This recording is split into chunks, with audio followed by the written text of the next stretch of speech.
Tonight, the lights in Los Angeles aren't just bright, they're burning with intensity, with urgency, and with the kind of tension you can feel in your chest before the ball even tips. Because after a tough Game 1 loss at home, the Lakers don't just face the Timberwolves, they face their own reflection in the mirror. And that reflection is asking a question that echoes louder with every heartbeat: who are you when your back is against the wall? This isn't just a basketball game. It's a test of will, legacy, and pride. The crowd at Crypto.com Arena knows it. The coaching staff feels it. And above all, LeBron James carries it, every ounce of it, on his shoulders. At 39 years old, LeBron isn't supposed to be carrying franchises anymore. He's supposed to be gliding toward the twilight of his career, reflecting on past glories, easing into mentorship. But that's not who he is. That's never been who he is. LeBron James is under the brightest spotlight tonight, and rightfully so.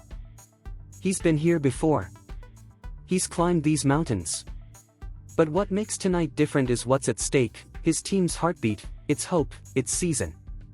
In Game 1, he delivered a respectable 24 points, 6 rebounds, and 8 assists, numbers that, on paper, suggest he did his part. But numbers don't tell the full story. Because when your team is down 0-1 in a series, and you're the leader, the icon, respectability isn't enough. You need greatness. And it has to start from the first possession. LeBron has to attack, not wait. He needs to send a message, not just to Minnesota, but to his own team: we're not going out like this. Julius Randle, who was relentless on both ends of the floor in Game 1 with 22 points and 11 rebounds, played like a man with something to prove. He challenged LeBron, pushed him, pestered him. And unless LeBron sets the tone early, Randle will do it again. He'll settle into a rhythm, and once he's comfortable, the Lakers will be playing from behind, not just on the scoreboard, but in spirit. But LeBron isn't alone in this battle. Austin Reaves has to rise too. The young guard has grown in confidence and skill, but now he faces the kind of pressure that separates role players from game changers. In Game 1, Reaves dropped 17 points on 6 of 10 shooting, a solid outing. But Game 2 isn't about being solid. It's about being strategic. Because he's matched up against Mike Conley, a veteran point guard whose best defensive years are behind him. That's where the Lakers have an opportunity. Reaves needs to attack Conley relentlessly, force switches, get into the paint, draw contact, make Minnesota uncomfortable. If the Lakers can force the Timberwolves to take Conley off the floor due to defensive liability, it disrupts their entire structure. Conley had 12 points and 7 assists in Game 1, but his presence is about more than stats. He's the glue that holds their offense steady. Take him out of rhythm, and suddenly the floor shifts under Minnesota's feet. Reaves has the tools. Now, he just needs to use them with purpose. And then there's Luka Doncic, the magician, the maestro, the wild card. Luka gave the fans a show in Game 1, scoring 37 points with his signature blend of poise, creativity, and aggression. Step backs, floaters, tough finishes at the rim, he did it all. But there was one glaring omission from his stat line: only one assist. Just one. That can't happen again.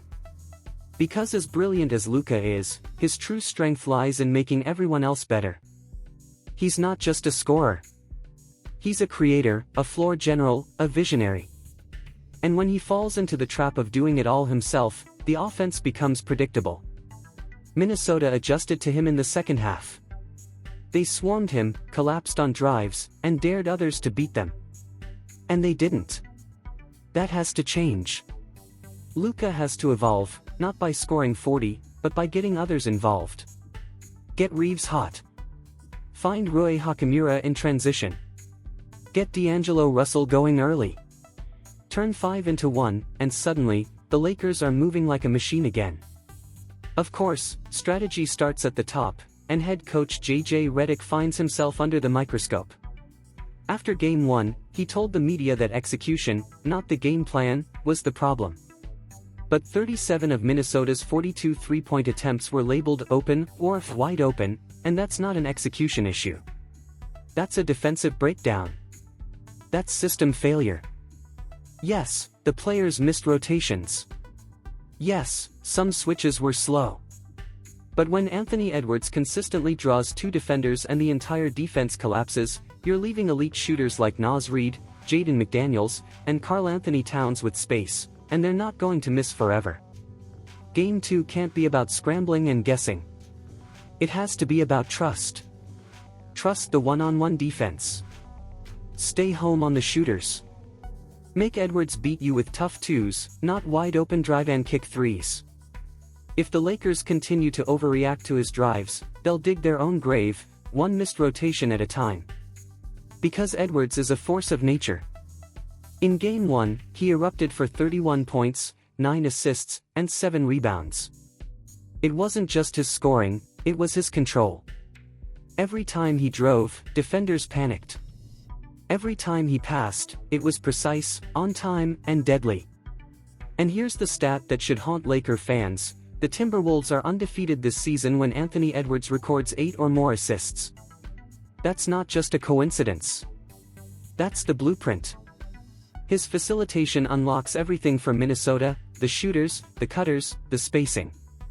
When he's unselfish, they become nearly unguardable. And right now, the Timberwolves are playing like a team with nothing to lose. They're young. They're confident. And they're fearless. They don't just believe they can win this series, they expect to. And that mindset? It's dangerous. When a team doesn't feel pressure, they play loose. They play free.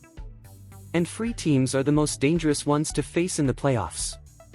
The Lakers, on the other hand, have everything to lose. But that's not a weakness.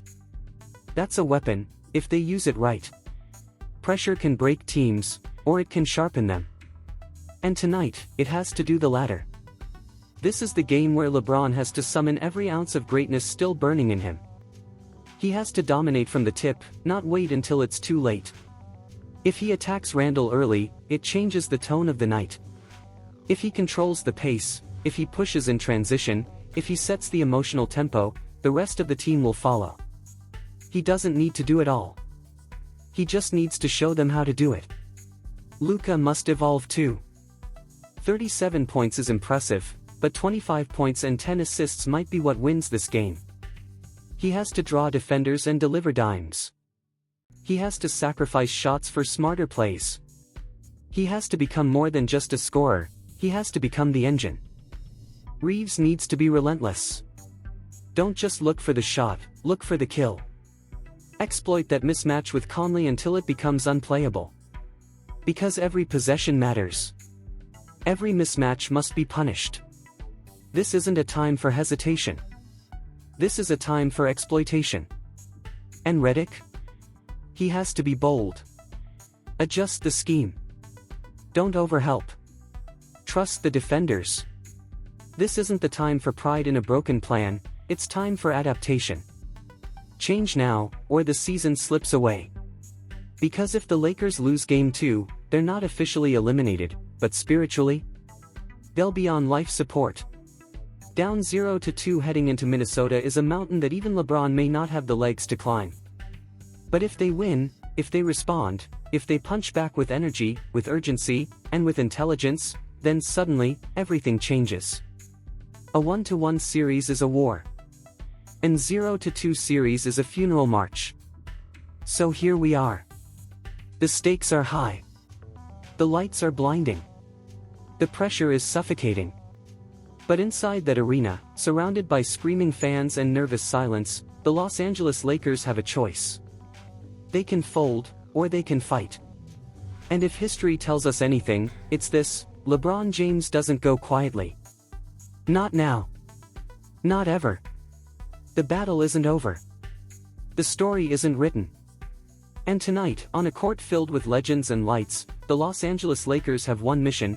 Here's a crucial insight for you: diving into financial education can significantly elevate your quality of life. In the realm of finance, take the time to explore bonds and stocks, with a special emphasis on real estate investment trusts, REITs. These investments have the potential to generate passive income. Approach this journey with diligence and opt for reputable investment brokerages globally. By doing so, you'll be laying a solid foundation for a more secure and prosperous future.